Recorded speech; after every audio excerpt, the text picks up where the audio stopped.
I'm Barbara Motoni, your Holistic English mentor, and today we're going to talk about 5 tips or 5 techniques to retain new vocabulary.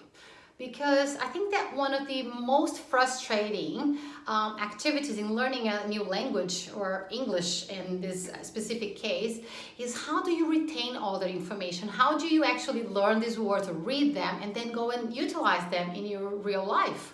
So this is what we're going to talk about today.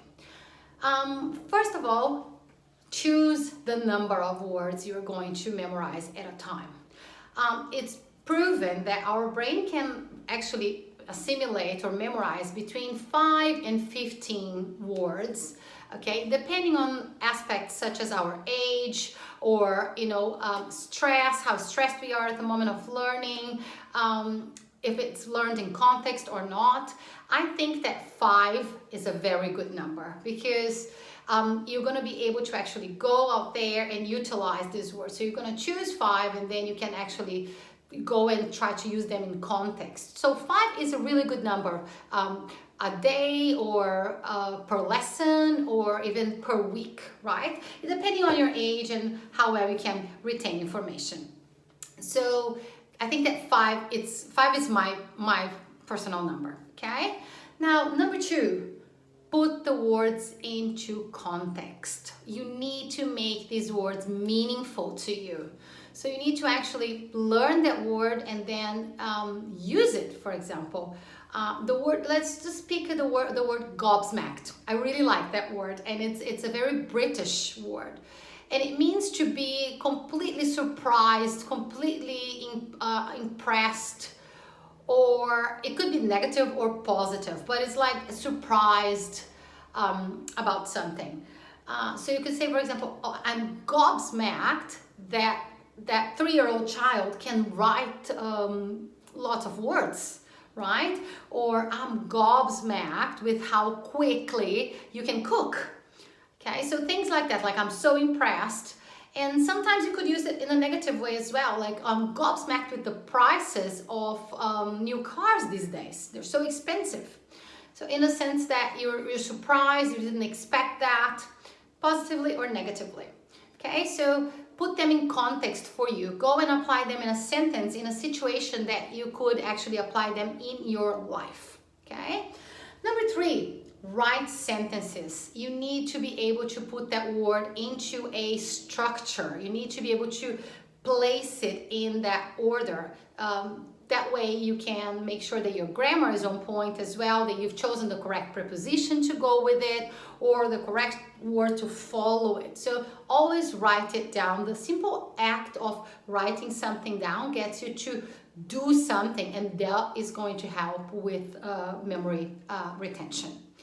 Number 4, real life situations, right? Once again, you have to go out in the wide world and use those words. Choose situations, plan on it. Okay, so this word means surprised. When can I use it? How can I use it? Can I speak with my neighbor? Can I say that to my neighbor? Can I say that to my partner? Can I say that at work? Or no, that might not be a works appropriate word. So just think, always plan on how you're going to put that word into real context, okay? So that's very, very important as well.